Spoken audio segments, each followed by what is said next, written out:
तो हेलो नमस्कार, मैं आयुष रंजन एक बार फिर से आप समस्त अभ्यर्थियों का टारगेट ऑनलाइन एजुकेशन के पोर्टल पर स्वागत करता हूं। उम्मीद करता हूं कि आप लोग दुरुस्त होंगे और अपने अपने स्वाध्याय में लगे हुए होंगे। आज की जो हमारी क्लास है वो उसी श्रृंखला की उसी क्लास की श्रृंखला में है, जिस श्रृंखला के अंतर्गत हम आधुनिक भारतीय इतिहास के कंसेप्चुअल क्लास को लेकर आपके समक्ष हाजिर होते थे शाम में 8:30 बजे। लेकिन कुछ निजी कारणों के कारण वो स्थिति अभी बन नहीं पा रही थी कुछ दिनों से। तो वर्तमान में ये स्थिति यानी कि वो कंसेप्चुअल क्लास जो शाम में चलती थी वो अभी रिकॉर्डेड क्लासेस के फॉर्मेट में चल रही हैं। तो आज उसकी रिकॉर्डिंग है, रिकॉर्डिंग सत्र है। रिकॉर्डिंग सत्र होने से ज़्यादा अंतर नहीं पड़ेगा, पड़ेगा ही नहीं संभवतः अंतर, क्योंकि इस सत्र में भी मैं कंसेप्ट की बात वैसे ही करूँगा जैसे लाइव क्लास में आपके साथ हुआ करती थी। तो आपको याद होगा अगर कि अंतिम बात जो हमारी आपकी कंसेप्ट क्लास के अंतर्गत हुई थी 8:30 बजे शाम में 3-4 दिन पहले, वो भारत में साम्यवाद के प्रचार प्रसार को लेकर हुई थी।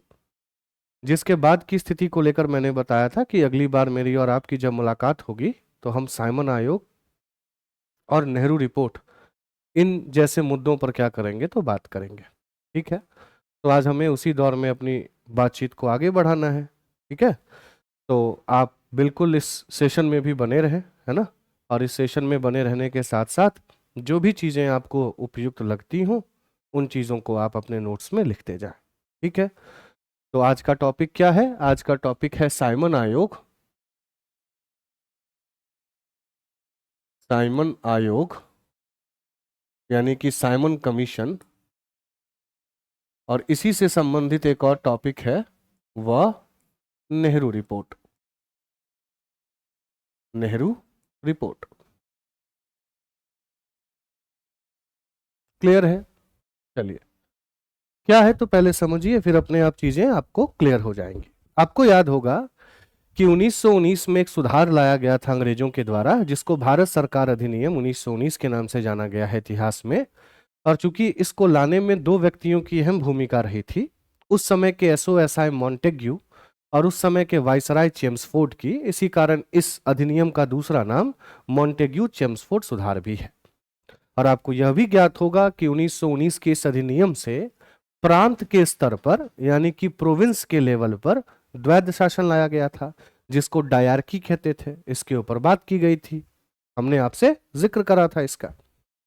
और उसी समय के बाद से आपको याद होगा कि जो कांग्रेस पार्टी थी उसकी मांग ये होने लगी कि आपने जो प्रांतों में द्वैध शासन लागू किया है ये कहीं से भी न्यायोचित नहीं है, आप इसको एक तरीके से सुधारें या इसका एक बार क्या करें तो पुनर्मूल्यांकन करें, देखें कि क्या ये वास्तव में स्थिति भारत के लायक है।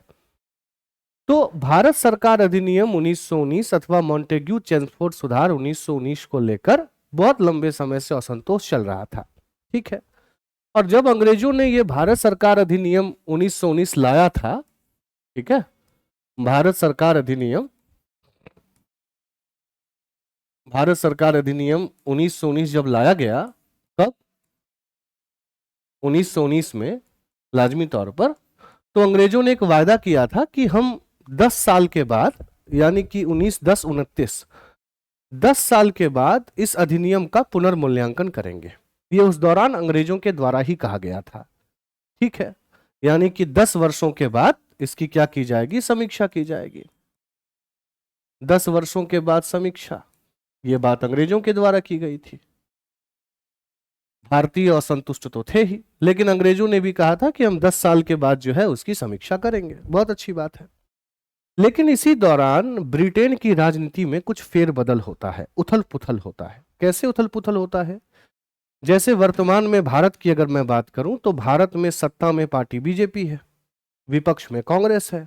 और आपको पता होगा कि विपक्ष के द्वारा जब सत्तारूढ़ सरकार पर किसी भी प्रकार का दबाव बनाया जाता है तो सत्तारूढ़ सरकार भी विचलित हो जाती है। ठीक यही स्थिति उस दौरान ब्रिटेन की थी।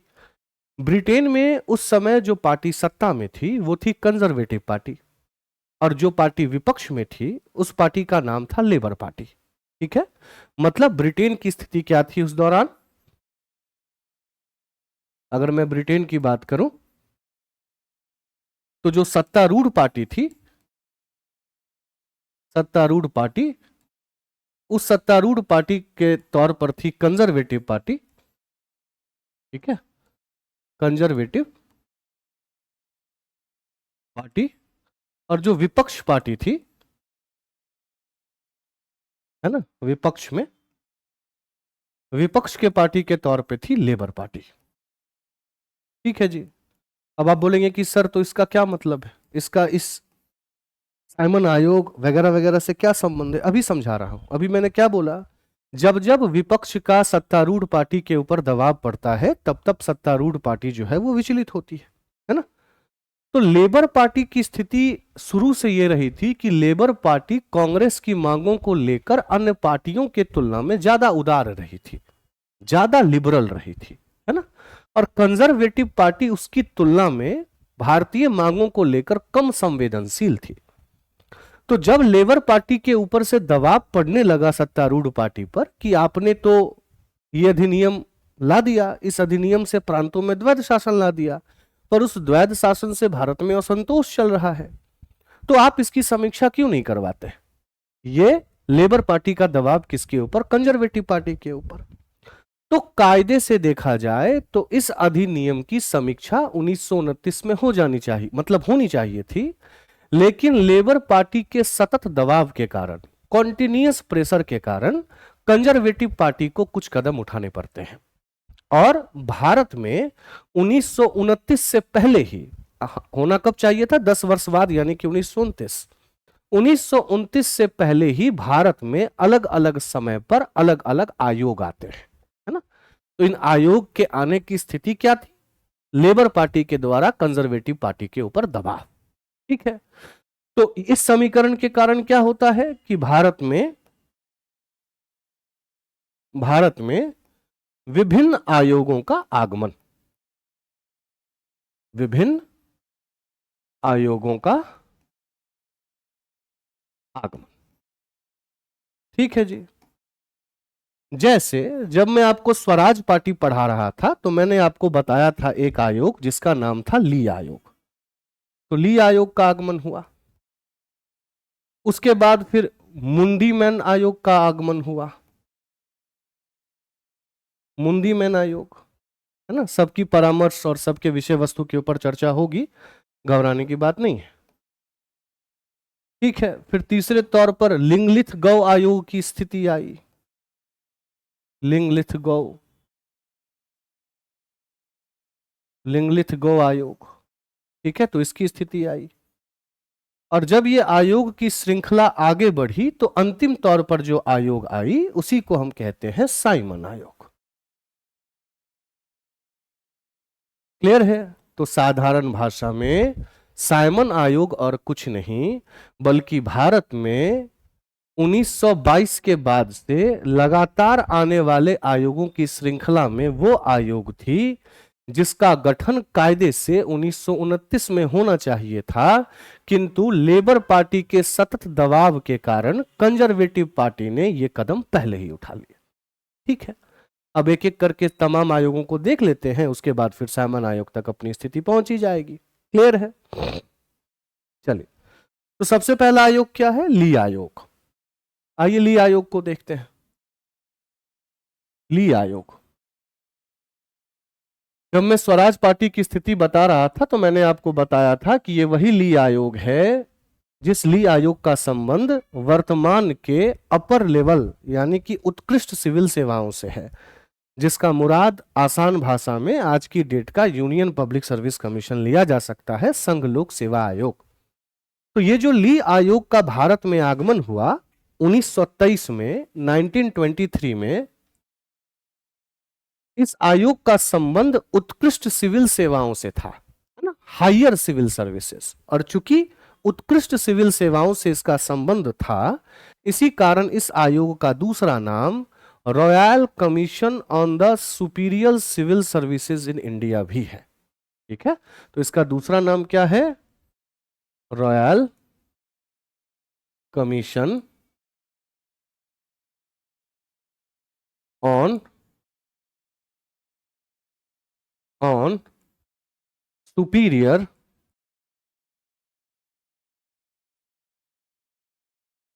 सिविल सर्विसेज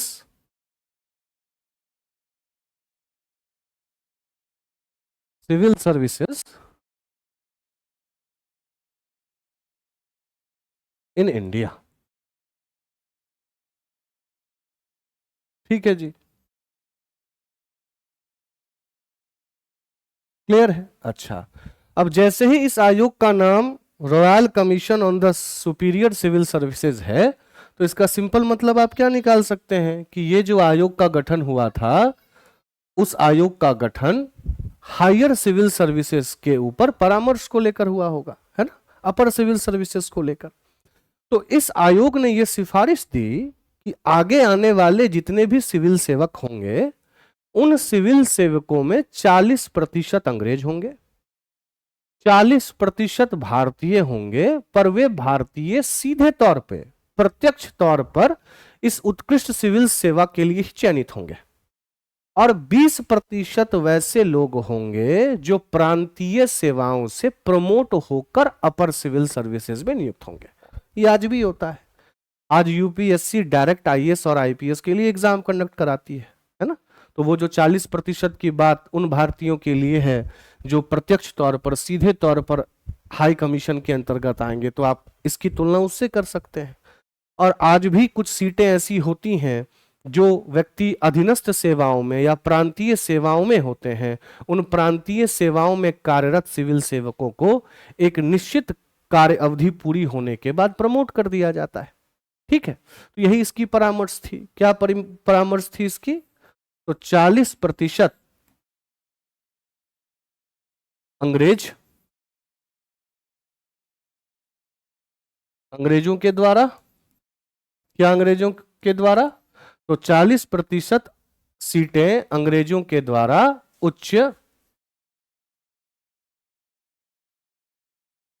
उच्च सिविल सेवा में भरी जाएंगी।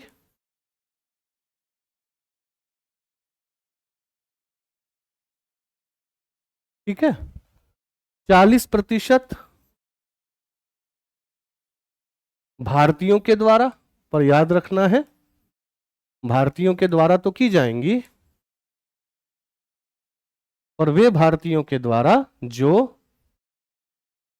सीधी तौर पर, सीधी तौर पर इसके हिस्से होंगे या इसमें नियुक्त होंगे, आप ऐसे लिख लीजिए।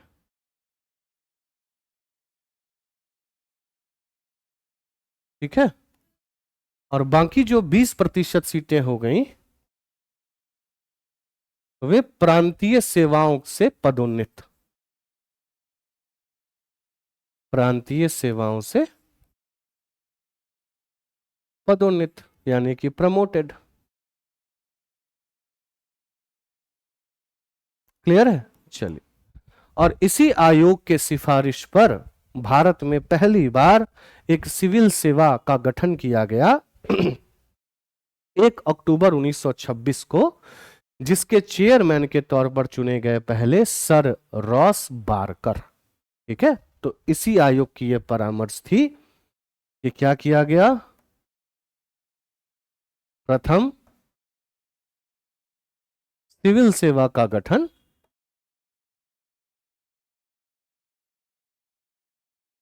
सिविल सेवा का गठन कब? 1 अक्टूबर 1926 को।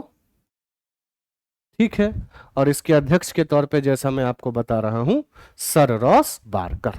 ठीक है, सर रॉस बारकर के अध्यक्षता में, सर रॉस बारकर। क्लियर है? तो इस प्रकार से ये ली आयोग का आगमन हुआ और ली आयोग ने अपनी सिफारिशें पेश कर दी। क्लियर है? यहां तक कोई दिक्कत नहीं। दूसरे आयोग के तौर पे मैंने आपको मुंडी मैन आयोग बताया था। मुंडी मैन आयोग का आगमन 1924 में भारत में होता है, और इसका काम ही यह होता है कि भारत सरकार अधिनियम 1919 के माध्यम से जो नए संवैधानिक तौर पर चीजें लागू हुई थीं या नया संविधान लागू हुआ था 1921 में, उसकी समीक्षा करने के लिए। ठीक है, तो मुंडी मैन आयोग जिसका आगमन 1924 में हुआ, इसका क्या उद्देश्य हो गया?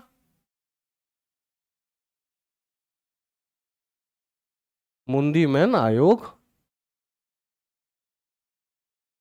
1924। इसका क्या उद्देश्य था? तो जैसा मैंने आपको बताया कि भारत सरकार अधिनियम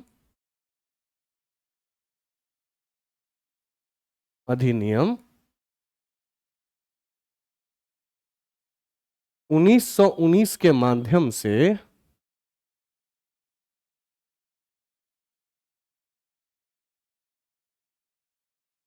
1921 में लागू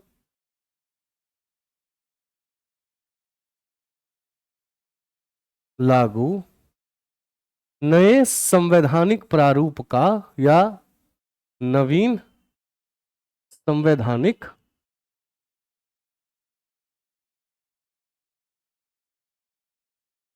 प्रारूप की समीक्षा।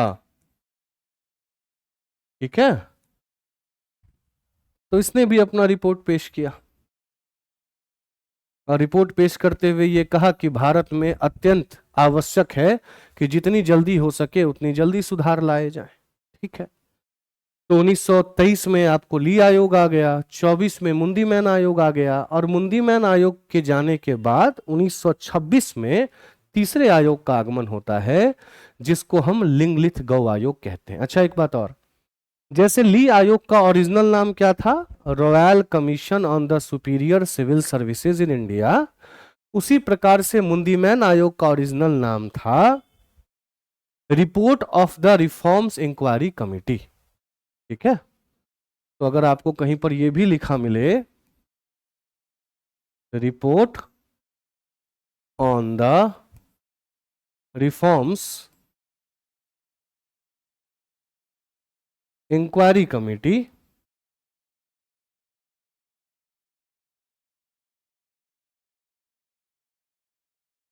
तो घबराना नहीं है। ठीक है, ये इसी आयोग का दूसरा नाम है ना, क्योंकि इसका काम ही था इंक्वायरी करना। क्या इंक्वायरी करना कि आपने जो भारत सरकार अधिनियम 1919 के माध्यम से 1921 में नया संवैधानिक प्रारूप तैयार किया है वो कितना सक्सेसफुल है, वो कितना सफल है। ठीक है जी, अगले आयोग के तौर पर आता है, जैसा मैंने आपको बताया, लिंगलिथ गौ आयोग। लिंगलिथ गौ आयोग कब? 1926 में। यह आयोग जब 1926 में आया तो इसका उद्देश्य था कि भारत में जो कृषि है, एग्रीकल्चर है, और भारत में जो ग्रामीण विकास है, रूरल डेवलपमेंट है, उसके ऊपर रिपोर्ट देना। इसने अच्छे से कार्य भी किया।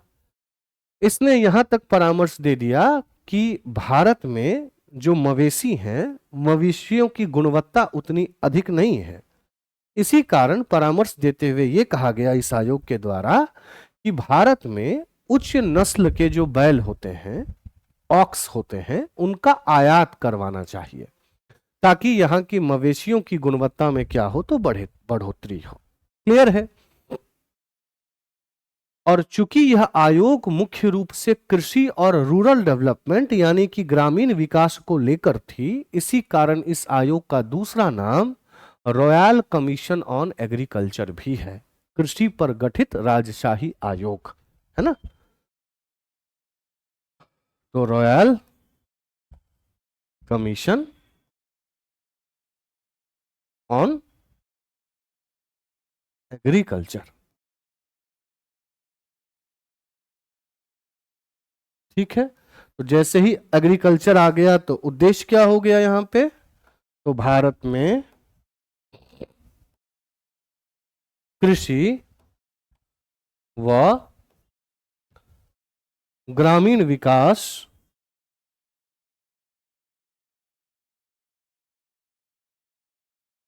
की समीक्षा, है ना, जिसके समीक्षा के तौर पे मैंने आपको यह बताया कि इसने यह बोला कि यहाँ के मवेशियों की जो नस्ली हालत है वो सही नहीं है, तो उस नस्ल में गुणवत्ता को बढ़ाने के लिए आवश्यक यह है कि उच्च कोटि के, उच्च लेवल के, उच्च ब्रीड के, उच्च नस्ल के जो एक तरीके से ऑक्सेज हैं, बैल हैं, उनका आयात भारत में किया जाए। जब इतने सारे आयोग आकर चले गए तो अंतोगत्वा 1927 में 8 नवंबर 1927 को सत्तारूढ़ पार्टी, जो कि कंजर्वेटिव पार्टी थी, थोड़ी देर पहले डिस्कस मैंने किया है, उस सत्तारूढ़ पार्टी का जो एसओएसआई था, एसओएसआई क्या होता है सर, बहुत बार बता चुका हूं, secretary of states of India, है ना, भारत में भारत के मामलों का सचिव, जिस पद की शुरुआत भारत सरकार अधिनियम 1858 से की गई थी। ठीक है, तो उस दौरान 1927 में कंजर्वेटिव पार्टी का जो एसओएसआई था उसका नाम था लॉर्ड बर्कनहेड। लॉर्ड बर्कनहेड ने अंतोगत्वा एक आयोग बनाया, विधिक आयोग बनाया, स्टेट्यूटरी कमीशन बनाया, जिस कमीशन की अध्यक्षता साइमन को दी गई, और इसी कमीशन को हम साइमन आयोग के नाम से जानते हैं। ठीक है, जिसकी चर्चा, जिसके क्लास के हेडिंग के तौर पे मैंने पहले ही साइमन आयोग का जिक्र कर दिया था। ठीक है, तो अंतोगत्वा क्या मैंने बताया कि 8 नवंबर 1927 को 8 नवंबर 1927 को एसओएसआई बर्कनहेड के द्वारा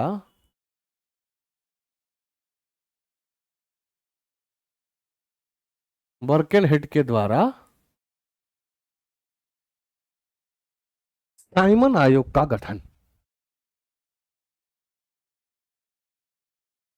साइमन आयोग का गठन। ठीक है, अच्छा, जब आप इस साइमन आयोग की स्थिति को देखेंगे तो साइमन आयोग की स्थिति को देखने के साथ ही आपका दिमाग क्लियर हो जाएगा कि आखिरकार इस आयोग का बहिष्कार भारत में किया क्यों जा रहा था। तो ये जो साइमन आयोग थी, वो साइमन आयोग बेसिकली 7 सदस्यों की एक आयोग थी, और इत्तेफाक से या बदमाशी कह लें, इस पूरे के पूरे आयोग में एक भी भारतीय नहीं था। ठीक है, तो थे कौन कौन?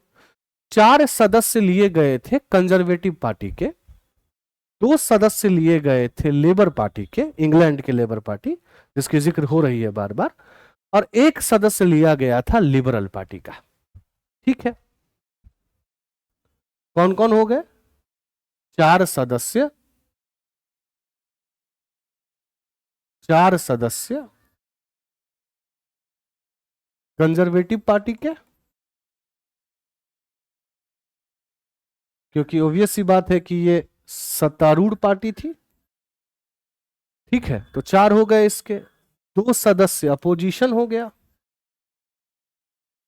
यानी कि लेबर पार्टी।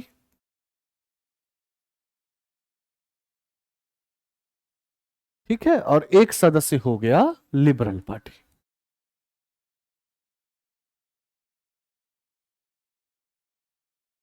ठीक है, बहुत ही दिलचस्प बात है कि शुरुआत में जब इस आयोग का गठन हुआ तो इस आयोग के गठन का नेतृत्व क्लेमेंट एटली और सर जॉन साइमन दोनों कर रहे थे। ये वही क्लेमेंट एटली हैं जो आगे चलकर ब्रिटेन के प्रधानमंत्री बनेंगे, है ना। लेकिन क्लेमेंट एटली के नाम पर इस आयोग का नाम न पढ़ के सर जॉन साइमन के आयोग पर नाम पड़ा है।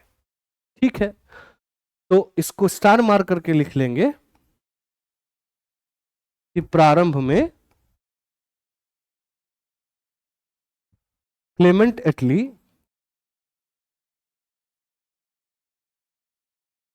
व सर जॉन साइमन के नेतृत्व में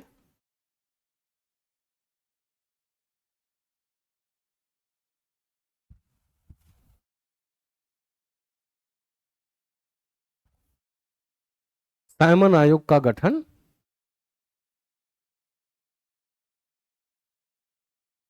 किया गया। ठीक है,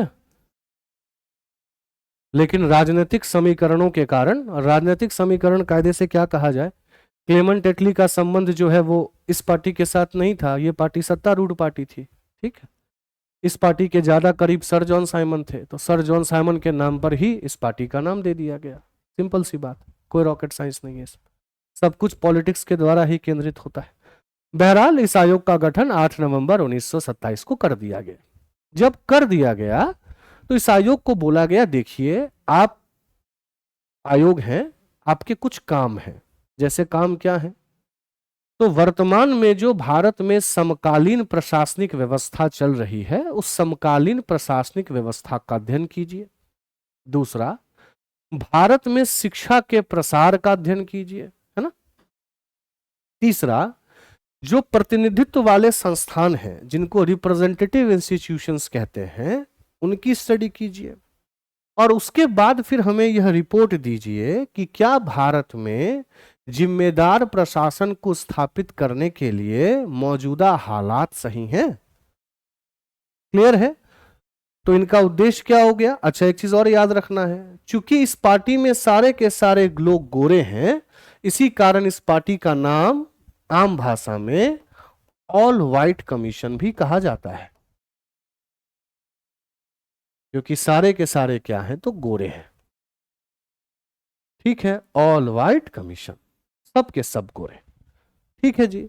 और क्या उद्देश्य मैंने बताया आपको? इस आयोग का क्या उद्देश्य था? पहला उद्देश्य क्या था? कि समकालीन भारतीय प्रशासनिक व्यवस्था का अध्ययन, प्रशासनिक व्यवस्था का अध्ययन, ठीक है। दूसरा, शिक्षा का प्रसार कहां तक हो सकता है, इसका अध्ययन, है ना। तीसरा, प्रतिनिधित्व संस्थानों का अध्ययन,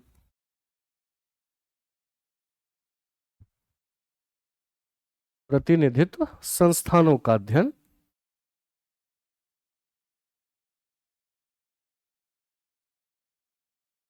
ठीक है।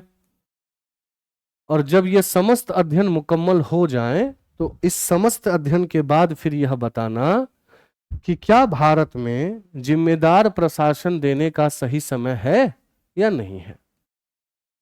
ठीक है। तो चौथा कंक्लूजन क्या देना है आपको? भारत में जिम्मेदार प्रशासन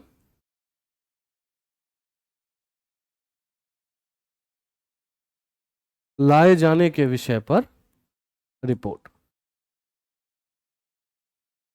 ठीक है जी, विषय पर रिपोर्ट, बहुत अच्छी बात है। तो इस प्रकार से जो है इस कमीशन की अपने उद्देश्य को क्या कर दिया गया? तो सेट कर दिया गया। अब यहां एक बहुत दिलचस्प वाक्य है। एक तरफ साइमन आयोग का गठन किया जा रहा है, जिस साइमन आयोग में 7 के 7 सदस्य अंग्रेज हैं, तो लाजमी तौर पर भारत जैसे देश में इस चीज को लेकर लोग खुश तो होंगे नहीं, है ना। लोगों के मन में असंतोष की स्थिति उत्पन्न होगी। क्यों उत्पन्न होगी असंतोष की स्थिति? क्योंकि आप हमारे देश में हमारे लोगों की, हमारे व्यवस्था की समीक्षा करने के लिए लाए जा रहे हैं, बावजूद इसके हमारा कोई प्रतिनिधि नहीं है इसमें। तो जैसे ही इस आयोग का गठन हुआ और सारे के सारे लोग अंग्रेज थे, तो भारत में इस आयोग के विरोध का माहौल बनने लगा, है ना। ध्यान से सुनते रहिएगा। विरोध का माहौल बनने लगा। अब जैसे ही माहौल बनने लगा तो इसमें सर्वाधिक शिरकत की इंडियन नेशनल कांग्रेस ने, भारतीय राष्ट्रीय कांग्रेस ने। लेकिन इसी दौरान मोहम्मद अली जिन्ना ने एक गेम खेल दिया। गेम क्या खेल दिया? ध्यान से सुनते रहना है। दिसंबर 1927 में मुस्लिम लीग के दिग्गज नेताओं की बैठक दिल्ली में होती है, और दिल्ली में जब यह बैठक होती है तो मोहम्मद अली जिन्ना और उनके सपोर्टर्स, देखिए साइमन आयोग को लेकर अगर आप मुस्लिम लीग की स्थिति को देखेंगे तो साइमन आयोग को लेकर मुस्लिम लीग की स्थिति के दो फाड़ हैं। एक फाड़ वह है, एक ग्रुप वह है जिसका नेतृत्व कर रहे हैं मोहम्मद अली जिन्ना और दूसरे पक्ष की वकालत कर रहे हैं मोहम्मद शफीक, है ना। तो अभी पहले लाइमलाइट में किसकी बात हम कर रहे हैं? मोहम्मद अली जिन्ना की। तो दिसंबर 1927 में मुस्लिम लीग के दिग्गज नेताओं की बैठक दिल्ली में हुई, जिसमें अहम भूमिका निभाई मोहम्मद अली जिन्ना ने। और मोहम्मद अली जिन्ना ने कहा, देखिए ऐसा है कि साइमन आयोग का विरोध तो होना चाहिए और हम इसका विरोध भी करेंगे, बशर्ते हमारी कुछ शर्तें हैं। और ये शर्तें वास्तव में मोहम्मद अली जिन्ना कांग्रेस के आगे रख रहे थे। कुल मिलाकर वे कांग्रेस को यह कहने का प्रयास कर रहे थे कि अगर आपने हमारी इन 4 मांगों को मान ली तो हम भी आपके साथ साइमन आयोग का बहिष्कार करेंगे, और अगर आपने नहीं माना तो हम आपके इस साइमन बहिष्कार जो आंदोलन चल रहा है आपका, उसमें हम आपके साथ नहीं होंगे। तो दिल्ली में दिसंबर 1927 में मोहम्मद अली जिन्ना ने कांग्रेस के आगे जिन 4 प्रस्तावों को रखा, इसी को इतिहास में दिल्ली प्रस्ताव कहते हैं, दिल्ली प्रपोजल कहते हैं। ठीक है। और क्या क्या बोला उन्होंने? बोला, देखिए पहली बात तो ये कि हमें पृथक निर्वाचन पसंद नहीं है। और पृथक निर्वाचन का मतलब क्या, आपको याद होगा, भारत परिषद अधिनियम मॉर्ले मिंटो रिफॉर्म्स 1909 के माध्यम से मुस्लिम वर्ग को अलग निर्वाचन का अधिकार मिला था, याद होगा आपको। तो उन्होंने ये बोला कि हमें पृथक निर्वाचन नहीं चाहिए, इस पृथक निर्वाचन की जगह पर आप संयुक्त निर्वाचन पद्धति कर दीजिए, ज्वाइन कर दीजिए, जैसे अभी है वर्तमान में। लेकिन आप मुसलमानों को कुछ कुछ क्षेत्रों में आरक्षण दीजिए, ये पहली मांग। अच्छा, किन किन क्षेत्रों में आरक्षण दीजिए, देखते चलिए। तो उन्होंने ये बोला कि जो केंद्रीय विधायिका हैं, सेंट्रल लेजिस्लेचर हैं, उस केंद्रीय विधायिका में 1/3 सीट मुसलमानों के लिए आरक्षित कर दीजिए। ठीक। दूसरी बात, जो पंजाब और बंगाल का क्षेत्र है, इस पंजाब और बंगाल के क्षेत्र में मुस्लिम लीग के लिए जो सीटें आरक्षित हों, वे वहां के जनसंख्या के अनुपात में हो। और ध्यान रखना है कि पंजाब और बंगाल में अधिकतम जनसंख्या मुसलमान थी। तो जैसे ही जनसंख्या के अनुपात में आरक्षण होगा, तो इसका सिंपल सा मतलब क्या होगा कि उन क्षेत्रों की विधायिका में सर्वोच्च स्थिति किसकी हो जाएगी? मुस्लिम लीग की स्थिति हो जाएगी। ठीक है। और यही सब कारण को ध्यान में रखना है, क्योंकि आगे चल के इनके प्रस्ताव को माना नहीं जाएगा, इनके प्रस्तावों में संशोधन किया जाएगा, जिस चिढ़ने के कारण ये अंतोगत्वा कांग्रेस का दामन पूरी तरह छोड़ देंगे। ठीक है। तो पहला क्या बोला कि हमें संयुक्त निर्वाचन चाहिए, पृथक निर्वाचन नहीं चाहिए, बस मुसलमानों के लिए सीटें आरक्षित की जाएं। दूसरा क्या बोला, केंद्रीय विधायिका में 1/3 सीट मुसलमानों के लिए आरक्षित हों, है ना। दूसरा ये। तीसरा क्या बोला, पंजाब और बंगाल में मुसलमानों के लिए जो सीटें आरक्षित की जाएं, वो जनसंख्या के अनुपात में की जाएं। और चौथा यह बोला कि आपको 3 प्रांतों का क्रिएशन करना पड़ेगा, 3 नए प्रांत बनाइए। सिंध जो अभी पाकिस्तान में है, बलूचिस्तान जो वापस से अभी पाकिस्तान में है, और उत्तर पश्चिम सीमांत क्षेत्र। और इन तीनों प्रांतों को मुस्लिम बाहुल्य प्रांत की संज्ञा दीजिए। आपको इनकी 4 मांगे सुनकर शायद अब तक ये पता चल गया होगा कि ये वास्तव में ऐसी ऐसी मांगे थीं जिन मांगों पर क्या कभी भी कांग्रेस पूर्ण तरीके से सहमत हो सकती थी। खुद सोच के देखिए। केंद्रीय विधायिका में 1/3 सीट का आरक्षण, पंजाब और बंगाल में जनसंख्या के अनुपात में सीटों का आरक्षण, उत्तर पश्चिम सीमांत क्षेत्र सिंध और बलूचिस्तान नामक 3 मुस्लिम बहुल्य प्रांतों का गठन। ठीक है। तो ये दिसंबर 1927 में ये दिल्ली प्रपोजल रख दिया गया, दिल्ली प्रस्ताव रख दिया गया। अब दिसंबर 1927 में ही कांग्रेस का सत्र बुलाया गया मद्रास में, जिस सत्र की अध्यक्षता कर रहे थे M.A. अंसारी साहब। कौन कर रहे थे? M.A. अंसारी साहब कर रहे थे। M.A. अंसारी अच्छा, इस पर्टिकुलर सेशन, कांग्रेस सेशन का उद्देश्य क्या था? उद्देश्य यही था कि जो साइमन आयोग का गठन किया गया है, उस साइमन आयोग का हर एक स्तर पर हर एक तरीके से विरोध किया जाए, इस उद्देश्य से बुलाई गई थी। तो जब यह इस उद्देश्य से बुलाई गई, तो उससे पहले ही जिन्ना जी ने अपनी मांगों को रख दिया था कि भैया हमारी मुस्लिम लीग वाली पार्टी समर्थन तभी करेगी जब आप इन मांगों को मान लीजिए। दिसंबर 1927 के मद्रास सेशन में, मद्रास सत्र में, जिसकी अध्यक्षता में अंसारी साहब कर रहे थे, जिन्ना के दिल्ली प्रस्ताव को मान लिया गया, तत्कालीन मान लिया गया है, क्योंकि कांग्रेस को भी पता था कि अगर हम तत्कालीन इनके मांगों को नहीं मानेंगे तो एक बहुत बड़ा वर्ग साइमन आयोग का बहिष्कार नहीं कर रहा होगा। और मुस्लिम लीग छोटी मोटी पार्टी तो थी नहीं, है ना, विपक्ष में सक्रिय पार्टियों में से एक रही है। तो तत्कालीन तौर पर इनके इस प्रस्ताव को मद्रास अधिवेशन में मान लिया गया, है ना। और साथ में क्या बोला गया कि अब सब भाई मिलकर क्या करेंगे, तो साइमन आयोग का हर एक स्तर पर हर एक तरीके से क्या करेंगे, तो विरोध करेंगे। ठीक है। अंतोगत्वा भारत की जितनी भी पार्टीज थी, चाहे वो कांग्रेस हो, मोहम्मद अली जिन्ना वाली मुस्लिम लीग हो, इंडियन नेशनल लिबरल फेडरेशन, ये पार्टी का नाम आपको बखूबी पता होगा, जिसके संस्थापक सुरेंद्र नाथ बनर्जी थे, जायकर साहब थे, श्रीनिवास थे, है ना, हिंदू महासभा हो, इन तमाम पार्टियों ने साइमन आयोग का बहिष्कार कर दिया। कारण बता चुका हूं, क्योंकि दिल्ली प्रस्ताव स्वीकार कर लिया गया है। भारत में सभी पार्टियों ने इस चीज का बहिष्कार किया, सिवाय 3 पार्टियों के। वो 3 पार्टी कौन कौन थी? मद्रास की जस्टिस पार्टी, पंजाब की यूनियनिस्ट पार्टी, और मैंने बताया था थोड़ी देर पहले आपको कि मुस्लिम लीग के भाई साहब 2 फाड़ हो गए थे। एक फाड़ जिसकी वकालत जिन्ना कर रहे थे, दूसरे फाड़ जिसका नेतृत्व मोहम्मद शफीक कर रहे थे। मोहम्मद शफीक के मुस्लिम लीग वाले दल ने कहा, भैया ऐसा है, हमें कोई एकत्रित निर्वाचन नहीं चाहिए, हम पृथक निर्वाचन से बहुत खुश हैं, है ना। तो जैसे ही पृथक निर्वाचन से खुश हैं, तो हम कांग्रेस को सपोर्ट क्यों करेंगे? और जब हम कांग्रेस को सपोर्ट ही नहीं करेंगे, तो हम सरकार का बहिष्कार क्यों करेंगे भाई? तो मोहम्मद शफीक वाली जो ये पार्टी थी, वो मोहम्मद शफीक वाली पार्टी ने भी बोला कि हम साइमन आयोग का बहिष्कार नहीं करेंगे। अब आपके दिमाग में ये प्रश्न आ रहा होगा कि सर, शफीक जी के मुस्लिम लीग ने तो पार्टी का बहिष्कार नहीं किया। समझ में आता है, क्योंकि उनको अलग पृथक निर्वाचन चाहिए था। यूनियनिस्ट पार्टी ने क्यों नहीं किया सब बहिष्कार?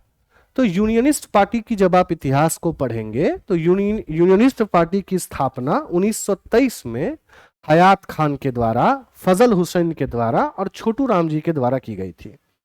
और इस पार्टी के ऊपर जो शफीक वाली मुस्लिम लीग है ना, उसका बहुत ज्यादा दबदबा था।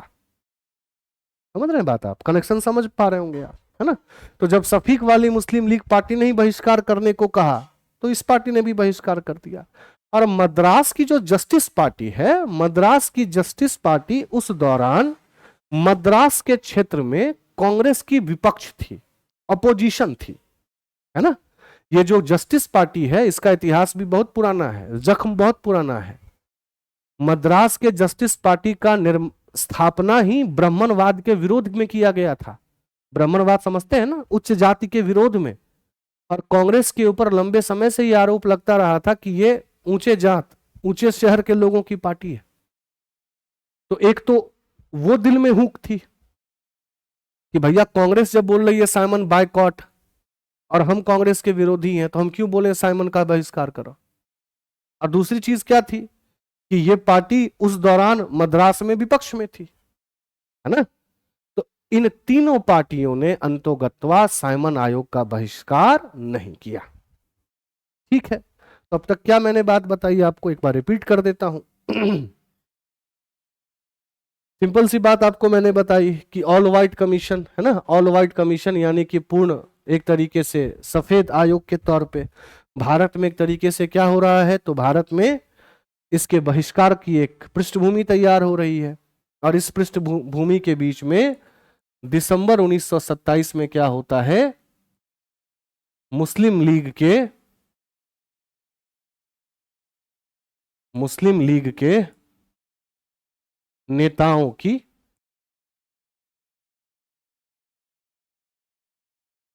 दिल्ली में बैठक।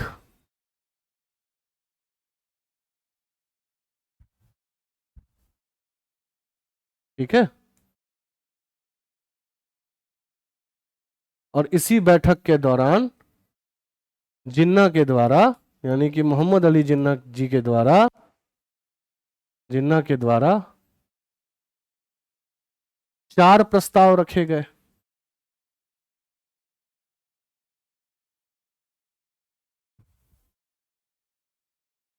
जिन्हें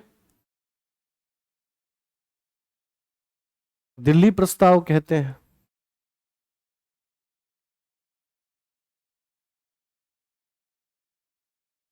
ठीक है जी।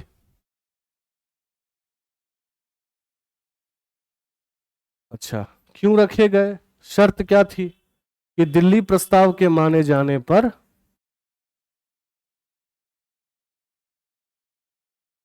दिल्ली प्रस्ताव के माने जाने पर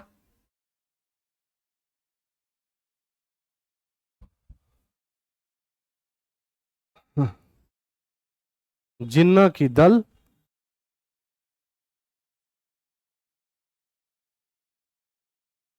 साइमन आयोग का बहिष्कार करेगी।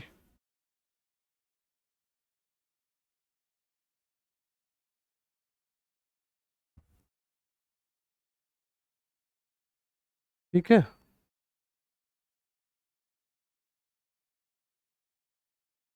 क्लियर है? अच्छा, ये 4 प्रस्ताव क्या क्या थे यहां पे समझ लेते हैं। क्या मैंने बोला, दिल्ली प्रस्ताव के अंदर था क्या क्या?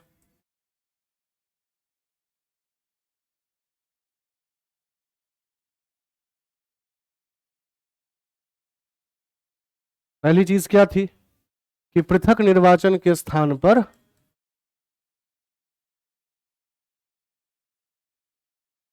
पृथक निर्वाचन के स्थान पर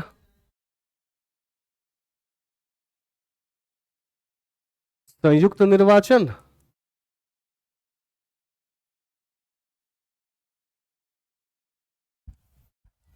पर याद रहे कि इस निर्वाचन में क्या होगा, किंतु मुसलमानों के लिए सीट आरक्षण। मुसलमानों के लिए सीट आरक्षण। ठीक है। अच्छा, अब ये आरक्षण किस कदर तक जा रहा है? तो क्या बताया था, केंद्रीय विधायिका में, केंद्रीय विधायिका में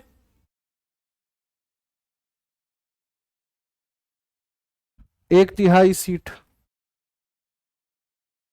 ठीक है। पंजाब और बंगाल में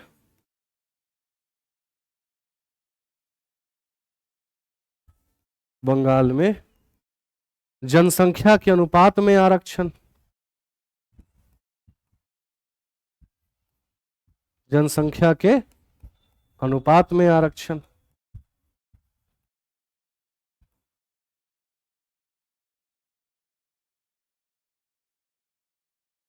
ठीक है। और तीसरा क्या, चौथा क्या, बलूचिस्तान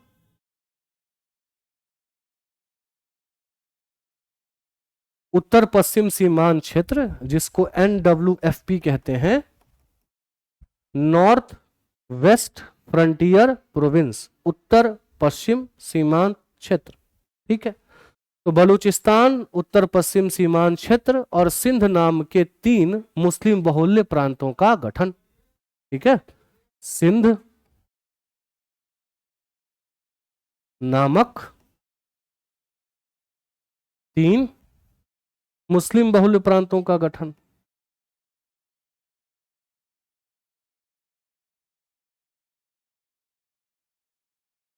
ठीक है।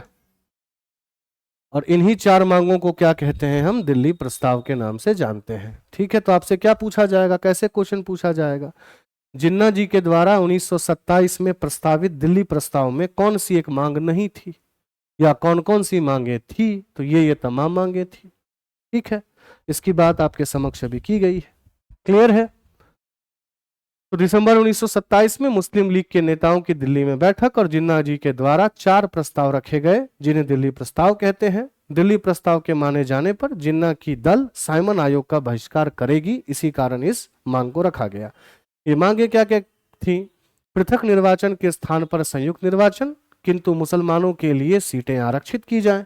कैसे सीटें आरक्षित हों? तो केंद्रीय विधायिका में 1/3 सीटें, पंजाब व बंगाल में जनसंख्या के अनुपात में आरक्षण, बलूचिस्तान, उत्तर पश्चिम सीमांत क्षेत्र और सिंध नाम के 3 मुस्लिम बहुल प्रांतों का गठन किया जाए। ठीक है। अच्छा, इसके बाद क्या मैंने बताया कि कांग्रेस की बैठक होती है कहां? दिसंबर 1927 में मद्रास में ही, है ना। तो दिसंबर 1927 में कांग्रेस की या कांग्रेस का मद्रास अधिवेशन।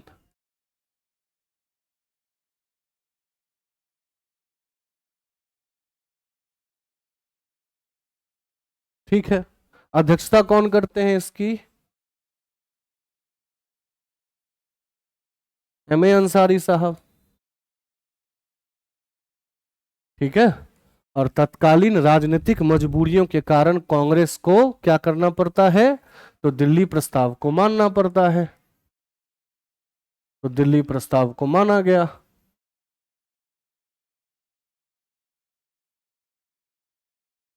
ठीक है। और दूसरी चीज क्या प्रस्ताव लाई गई कि हर एक प्रकार से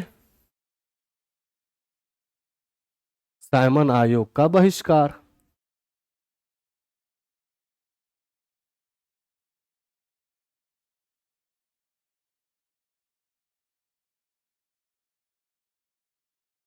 ठीक है जी। तो जब ये प्रस्ताव लाया गया तो अंतोगत्वा साइमन आयोग का बहिष्कार किसने किया? साइमन आयोग का बहिष्कार किसने किया या किन पार्टियों ने किया? तो कांग्रेस तो थी ही, इंडियन नेशनल कांग्रेस। जिन्ना वाली मुस्लिम लीग हो गई। याद रखना है, जिन्ना वाली है, मोहम्मद शफीक वाली नहीं है, यहीं सब फंसा लेगा। जिन्ना वाली मुस्लिम लीग। शफीक जी की स्थिति बता चुका हूं मैं। उन्होंने कहा मुझे पृथक निर्वाचन ही पसंद है, मुझे ये चोंचलेबाजी में ध्यान ही नहीं देना। उसके बाद Indian national liberal federation, Indian national liberal federation, बहुत बार इस पार्टी की बात हुई थी, याद होगा आपको, मॉन्टेग्यू रिपोर्ट, है ना। उसके एक तरीके से उसी पे जब 2 फाड़ बनी तो इस पार्टी का गठन किया गया। हिंदू महासभा, हिंदू महासभा, इन तमाम पार्टियों ने क्या किया? तो साइमन आयोग का बहिष्कार किया। ठीक है। और आयोग का समर्थन किसने किया? ये तो ज्यादा इंपॉर्टेंट है। तो आयोग का समर्थन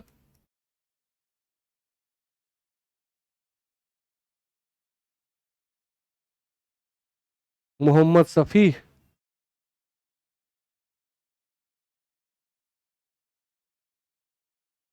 की मुस्लिम लीग।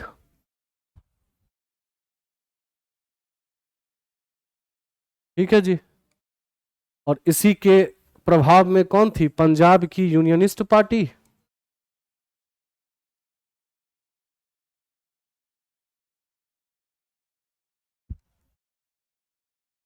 ठीक है।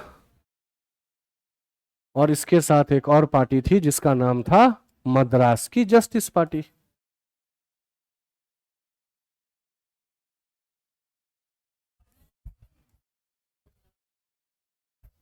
इन तमाम पार्टियों ने कहा कि हम जो है वो साइमन आयोग का क्या करेंगे? तो समर्थन करेंगे, हमें कहीं से भी कोई दिक्कत नहीं। ठीक है। अच्छा, अब जब यहाँ पर यूनियनिस्ट पार्टी और मद्रास की जस्टिस पार्टी का जिक्र हो ही गया है तो कहीं पर मेंशन कर लीजिएगा आप लोग। हालांकि जब मैं धार्मिक और सामाजिक सुधार पढ़ाऊंगा तो वहां पे आपको आत्मसम्मान आंदोलन वगैरह पढ़ाया जाएगा, है ना, पेरियार के बारे जानकारी आपको मिलेगी। तो जब ब्राह्मण विरोधी गतिविधियां होंगी तो उसी ब्राह्मण विरोध के तौर पर जो पार्टी बनी वो जस्टिस पार्टी थी, तो जस्टिस पार्टी का भी जिक्र होगा। लेकिन तब तक के लिए आप कहीं लिख लीजिएगा कि जस्टिस पार्टी का गठन, जैसा मैं बता रहा हूं, मद्रास में हुआ है ना 1916 में। और इसके जो 3 प्रमुख व्यक्ति थे जिन्होंने इसकी स्थापना की, उनमें थे एक टीएम नायर, दूसरे थे पी त्यागराज चेट्टी, और तीसरे थे सीएन मुदालियर। क्लियर है? तो इसको भी कहीं पे हम क्या करेंगे तो मेंशन कर लेंगे। ठीक है, कर ही देता हूं मैं मेंशन। जस्टिस पार्टी,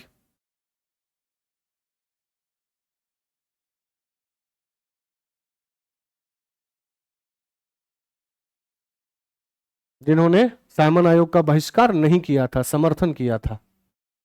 इसकी स्थापना मद्रास में, याद रखना है, 1916 में। ठीक है, 3 व्यक्तियों का नाम याद रखना है, पी त्यागराज चेट्टी,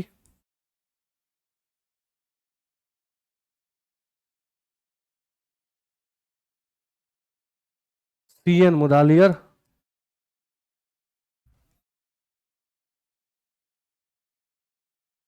ठीक है। तो सीएन मुदालियर हो गए, और एक क्या बताया था, टीएम नायर।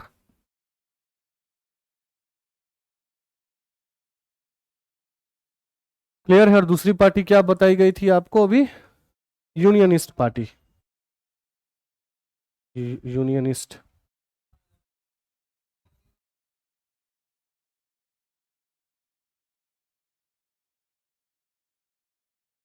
ठीक है, इसकी स्थापना कहां पर? पंजाब, है ना। और पंजाब में इसकी स्थापना जो मैंने आपको बताया था, एक तो हयात खान थे, दूसरे छोटू राम थे, है ना, और तीसरे फजिल हुसैन, 1923 में।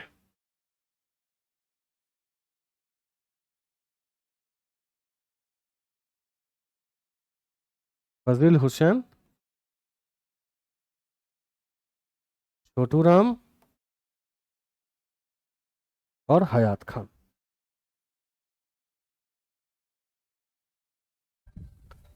ठीक है, चलिए अब मेरी बात ध्यान से सुनिएगा। जब अभी थोड़ी देर पहले मैंने आपको बताया कि बहिष्कारों की जब फहरिस्त निकाली गई कि कौन कौन बहिष्कार करेंगे, तो एक तो आपने देखा कि बहिष्कार में कांग्रेस थी, जिन्ना वाली मुस्लिम लीग थी, क्योंकि जिन्ना के उन दिल्ली प्रस्ताव को स्वीकार कर लिया था कांग्रेस ने। और एक पार्टी का नाम आप देख रहे होंगे, हिंदू महासभा। और आपको पता होगा कि ये जो हिंदू महासभा पार्टी थी, जिसकी स्थापना मदन मोहन मालवीय जी के द्वारा की गई थी, कुछ क्लासेस पहले मैंने भी आपको बताया था, ये कट्टर हिंदू समर्थन वाली पार्टी थी। तो आपको क्या लगता है कि जब कांग्रेस ने जिन्ना जी के उस प्रस्ताव को माना होगा, जिसको दिल्ली प्रस्ताव कहते हैं, तो क्या उस पर हिंदू महासभा खुश हुई होगी? जवाब है नहीं। हिंदू महासभा जिन्ना जी के उन 4 मांगों को लेकर खुश थी ही नहीं, क्योंकि हिंदू महासभा को पता था अच्छे से कि ये केंद्रीय विधायिका में 1/3 सीट मांग रहे हैं, तो केंद्रीय विधायिका में एक तरीके से इनकी बहुमत हो जाएगी। पंजाब और बंगाल में कह रहे हैं कि हमें जनसंख्या के अनुपात में आरक्षण दो, यानी कि पंजाब और बंगाल के विधायिका में, प्रांतीय विधायिका में इनकी बहुमत हो जाएगी। तीसरा कह रहे हैं कि सिंध, बलूचिस्तान और उत्तर पश्चिम सीमांत क्षेत्र नामक 3 मुस्लिम बहुल प्रांत बनाओ, वहां पे भी मुस्लिम लीग की बहुलता हो जाएगी। अब ये जानना आपके लिए क्यों जरूरी है? क्योंकि आगे चलकर जब नेहरू रिपोर्ट प्रकाशित कर रहे होंगे, मोतीलाल नेहरू, जवाहरलाल नेहरू जी के पिताजी, तो उनकी स्थिति बड़ी विकट हो जाएगी। उनके दिमाग में टेंशन ये होगा कि अगर जिन्ना के उन 4 प्रस्तावों को मैंने नेहरू रिपोर्ट में जगह दे दी, तो जिन्ना खुश हो जाएंगे, पर हिंदू महासभा हाथ से निकल जाएगी। और हिंदू महासभा की बात को अगर मान लें और उनके दिल्ली प्रस्तावों को नेहरू रिपोर्ट में जगह ना दे, जो नेहरू रिपोर्ट आगे बनेगा, भारतीय संविधान बनाने की पहली कोशिश होगी, उसमें अगर हिंदू महासभा की बात को मान ले, तो जिन्ना जी का खेमा रूठ जाएगा। और अंतोगत्वा आपको पता चलेगा कि वो बिल्कुल भगवान बुद्ध की तरह बीच का रास्ता इख्तियार करने की कोशिश करते हैं कि कुछ बातें जिन्ना जी की मान ले, कुछ न्यूट्रल वाली स्थिति में आए। लेकिन जिन्ना तो अपने उन 4 मांगों को लेकर बहुत ज्यादा अडिग रहेंगे, और चूंकि अडिग रहेंगे तो अंतोगत्वा स्थिति ये होगी कि उन जिन्ना जब अपनी मांगों को नेहरू रिपोर्ट में आते हुए नहीं देखेंगे, तो बोलेंगे भैया ऐसा है, हमें भी अब आपके साथ काम करने का कोई इच्छा नहीं है, अब हम वही किसके पास जाते हैं, मोहम्मद शफीक जी के पास जाते हैं, है ना, उन्हीं के ब्रांच में हम रह के सक्रिय भूमिका निभाएंगे, और सक्रिय भूमिका निभाना शुरू भी कर देते हैं। ठीक है। तो अभी जो अपना लिया गया कांग्रेस के मद्रास अधिवेशन में, ये कांग्रेस की मजबूरी मैंने आपको बताई। मजबूरी यह थी कि अगर नहीं अपनाते तो कांग्रेस को पता था कि एक बहुत बड़ा दल विरोध नहीं कर रहा होता, और जब एक बहुत बड़ा दल विरोध नहीं कर रहा होता तो फिर साइमन आयोग का बहिष्कार सक्सेसफुल नहीं होता। ठीक है। अभी तक याद रखना है कि साइमन आयोग इंग्लैंड में ही है और इतनी चीजें हो गई। अब जब वो भारत आएगा तो क्या होगा? तो 3 फरवरी 1928 को साइमन आयोग का पदार्पण बंबई में होता है। भाई साहब, जैसे ही बंबई में होता है कि पूरे एक तरीके से पूरे भारत की स्थिति में जहां जहां से साइमन आयोग गुजरता है, साइमन गो बैक के नारे लगते हैं।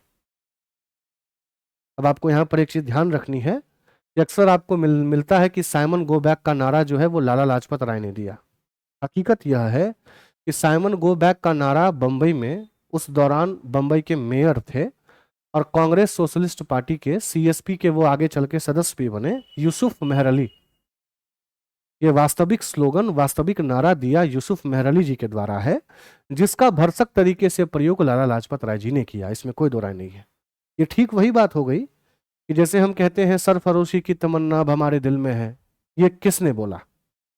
एक लाइनर में पढ़ के लोग चले जाते हैं, बीपीएससी ने पूछ भी दिया है संजोग से, लोग टिक मार के आ जाते हैं राम प्रसाद बिस्मिल। तो भैया राम प्रसाद बिस्मिल जी को जब काकोरी कांड के आरोप में गोरखपुर जेल में लटकाया जा रहा था, हैंग किया जा रहा था, तो उन्होंने सरफरोशी की तमन्ना अब हमारे दिल में है गाया जरूर, कहीं से कोई दो राय नहीं है। पर इसके वास्तविक रचनाकार बिस्मिल अजीमाबादी है, ये दूसरे शख्सियत है ना। ठीक उसी तरीके से हम कहते हैं इनकलाब जिंदाबाद, तो इनकलाब जिंदाबाद का उपयोग तो शहीद भगत सिंह ने बहुत अच्छे तरीके से किया, बटुकेश्वर दत्त ने बहुत अच्छे से किया, हिंदुस्तान सोशलिस्ट रिपब्लिक एसोसिएशन के क्रांतिकारियों ने किया, है ना।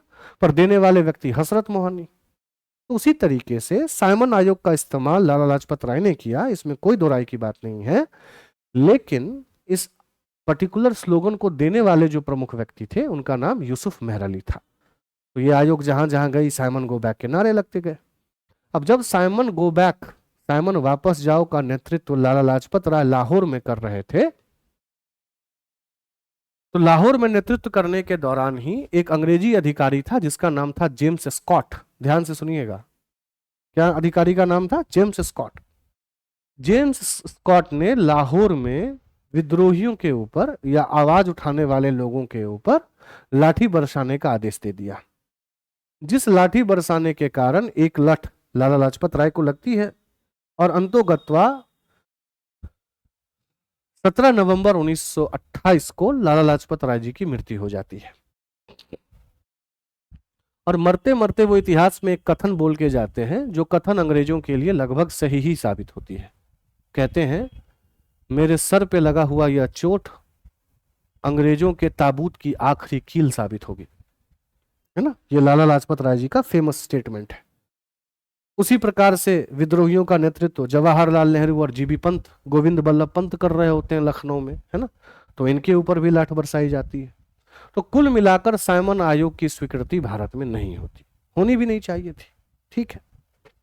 यहां पर एक और चीज ध्यान रखनी, जब साइमन आयोग बंबई पहुंचा, जैसा मैंने आपको बताया 3 फरवरी 1928 को, तो एक तरफ साइमन को भेजने के लिए लोग आवाज उठा रहे थे, साइमन गो बैक।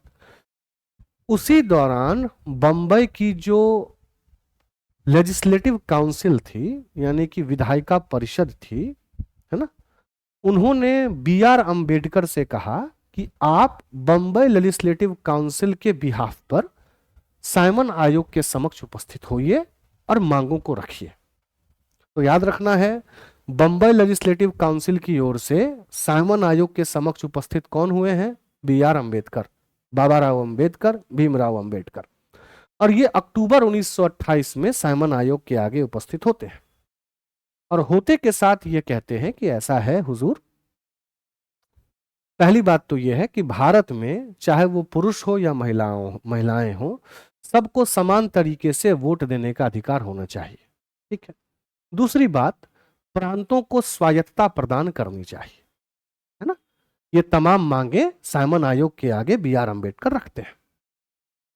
एक चीज और ध्यान रखनी है कि बी आर अम्बेडकर जब बंबई लेजिस्लेटिव काउंसिल की ओर से साइमन आयोग के आगे हाजिर हुए तो उसी दौरान उन्होंने दलितों की मांग भी पुरजोर तरीके से अंग्रेजों के आगे रखी।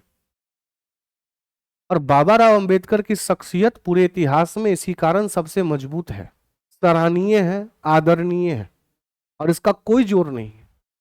तो इनकी एक पार्टी थी जिस पार्टी का नाम था बहिष्कृत हितकारिणी सभा, इसका गठन इन्होंने 1924 में किया था। तो जब साइमन आयोग के समक्ष इन्होंने अपनी उपस्थिति दायर की तो एक तरफ तो बम्बई लेजिस्लेटिव काउंसिल की ओर से मांगों में क्या क्या रखा, जैसा मांग मैंने आपको बताया कि वयस्क मताधिकार, चाहे वो पुरुष हो चाहे महिलाएं, दोनों को समान मिलना चाहिए। दूसरी बात इन्होंने रखी कि भैया ऐसा है कि जो प्रांत हैं प्रांतों को स्वायत्तता दी जाए। तीसरी मांग इन्होंने बड़ी अच्छी रखी बहिष्कृत हितकारिणी सभा की ओर से। उन्होंने कहा देखिए ऐसा है हुजूर कि दलित हिंदू नहीं है, दलित अपने आप में एक वर्ग है जिस वर्ग का लंबे समय से शोषण किया जाता रहा है, इसमें कोई दो राय नहीं। ठीक है, तो आप दलितों को हिंदू की तरह ट्रीट मत कीजिए, दलितों को आप एक अलग अल्पसंख्यक मान के चलिए, जिस प्रकार से आप मुस्लिम वर्ग को एक अलग अल्पसंख्यक मानकर चल रहे हैं। क्योंकि इनकी स्थिति बस इसी कारण नहीं छोड़ देनी चाहिए कि इनका संबंध हिंदू पंथ से है ही नहीं। जैसे मुस्लिम वर्ग अपने में वर्ग है, हिंदू वर्ग अपने में वर्ग है, वैसे ही दलित अपने आप में एक वर्ग है। ठीक है, और साथ में इन्होंने यह भी अनुरोध किया कि या तो आप व्यवस्था ही ऐसी लाइए जिस व्यवस्था का अनुसरण करते हुए अपने आप ये जो दलित वर्ग के लोग हैं इनको शिक्षा मिले, इनको सिविल सेवाओं में अवसर मिले, या तो व्यवस्था आप खुद ला दीजिए, कुछ ऐसी व्यवस्था का इजाद कीजिए कि इस वर्ग की भागीदारी अपने आप शिक्षा में भी हो जाए, अपने आप सिविल सेवाओं में भी हो जाए। और अगर आप ये नहीं कर पा रहे हैं किसी कारणवश, तो आप कम से कम गवर्नर को रिकमेंडेशन का अधिकार दीजिए। रिकमेंड का मतलब क्या होता है? अनुशंसा, कि उसको अगर किसी दलित में ये पोटेंशियल लगता है तो वो अपने रिकमेंडेटरी पावर से, रिकमेंडेशन के पावर से उसको ऊपर बढ़ा सके। ठीक है, तो याद रखना है, एक तरफ साइमन आयोग का बहिष्कार चल रहा है, दूसरी तरफ बी आर अम्बेडकर की मुलाकात हो रही है साइमन आयोग से, और वे एक तरफ बम्बई लेजिस्लेटिव काउंसिल की ओर से मांगों को रख रहे हैं और दूसरी तरफ बहिष्कृत हितकारिणी सभा की ओर से मांगों को रख रहे हैं, दलितों के मांग को रख रहे हैं, दलितों की आवाज को बुलंद कर रहे हैं। ठीक है जी, तो क्या घटना चक्र हुई आगे, क्या मैंने आपको बताया? साइमन आयोग का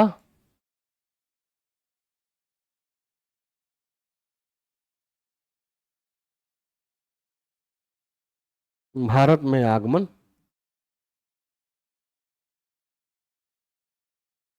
है ना, और ये आगमन की स्थिति कब की रही? 3 फरवरी 1928। कहां पर? बंबई में।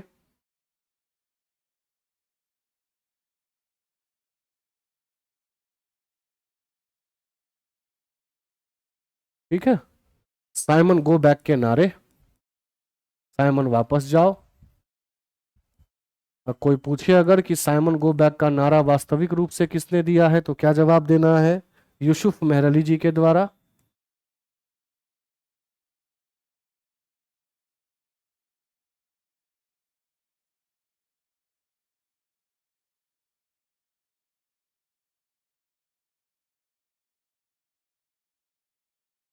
ठीक है, जिसका उपयोग फिर आगे चल के लाला लाजपत राय करते हैं। ठीक है, कौन थे यूसुफ मेहरली? बंबई के मेयर।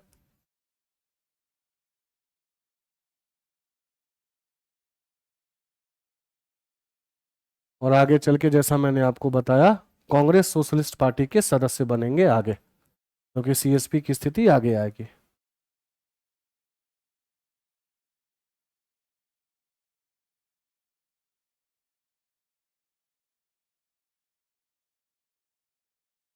ठीक है, बहुत बढ़िया। बहिष्कार की भूमिका तो बनी रही है ना। और इसी बहिष्कार के दौरान क्या होता है? लाहौर में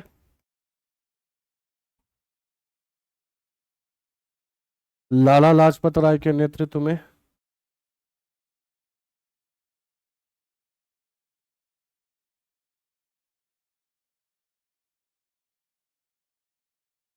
नेतृत्व में बहिष्कार।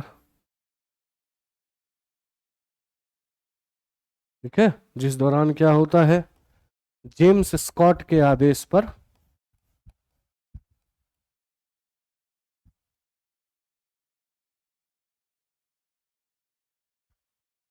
लाठीचार्ज।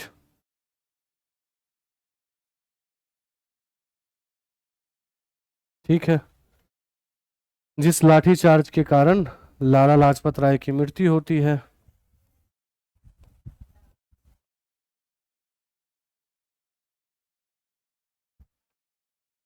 ठीक है जी, है ना। और मरते मरते वो एक कथन कहते हैं कि मेरे सर पे लगी हुई यह चोट अंग्रेजों के लिए ताबूत की आखिरी कील साबित होगी। ठीक है, 17 नवंबर 1928 को।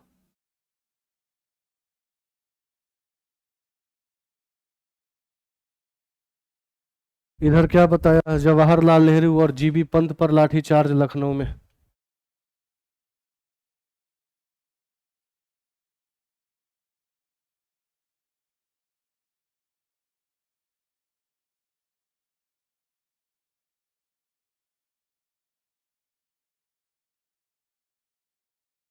लखनऊ में।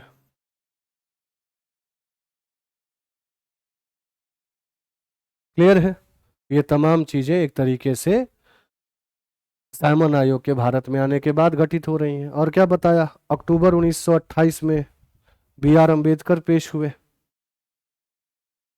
अक्टूबर 1928 बी आर अम्बेडकर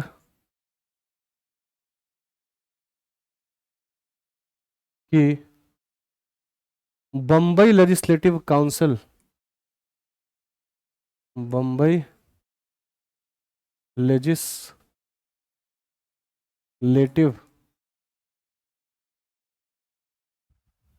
काउंसिल की ओर से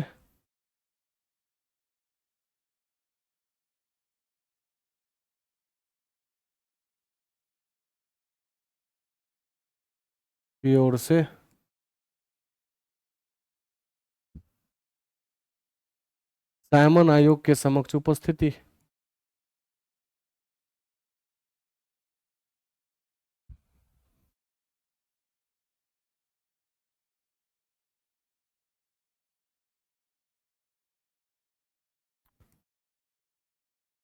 ठीक है, जिस उपस्थिति के बाद उन्होंने क्या बोला, वयस्क मताधिकार दीजिए।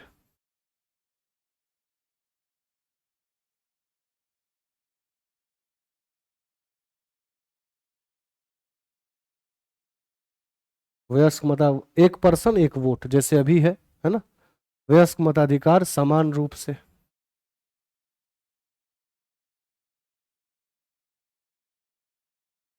प्रांतों में स्वायत्ता दीजिए।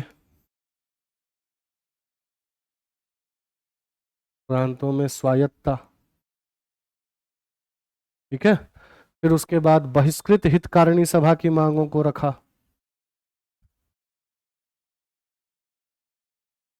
बहिष्कृत हितकारिणी सभा,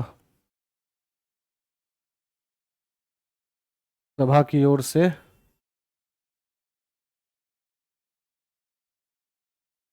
दलित की मांगों को।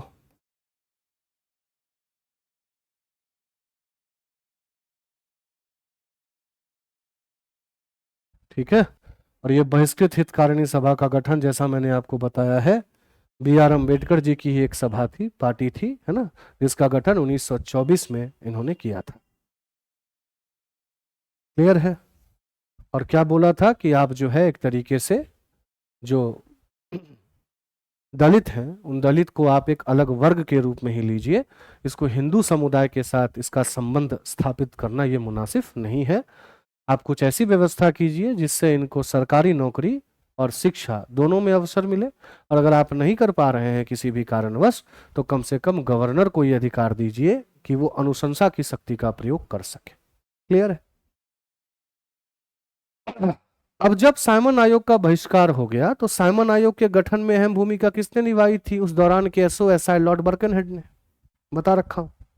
तो लॉर्ड बर्कनहेड बिल्कुल खफा हो गया, को बोला भारतीयों की इतनी जरूरत कि वो साइमन आयोग के पहुंचने से पहले बहिष्कार बहिष्कार कर रहा है। और आपको जान के हैरानी होगी कि साइमन आयोग का रिपोर्ट तो 1930 में आएगा, तो रिपोर्ट आने से पहले स्थिति विकट हो रही है। तो उसने 1928 में कांग्रेस को बोला, सुनो बहुत ज्यादा लिव लिव लिव लिव कर रहे हो आप लोग, एक काम करो, तुम लोग आपसे में मिलकर एक ऐसा संविधान बनाओ जिस संविधान पे सभी पार्टी का यकीन हो। कंडीशन क्या रखा? सभी पार्टी का यकीन। आपको लगता है कि सभी पार्टी का यकीन बन पाएगा? थोड़ी देर पहले मुस्लिम लीग की स्थिति समझाई गई आपको, हिंदू महासभा का विरोध समझाया गया आपको। तो जानबूझकर क्लॉज लाया गया कि सभी पार्टियों का मत इसमें एक साथ हो।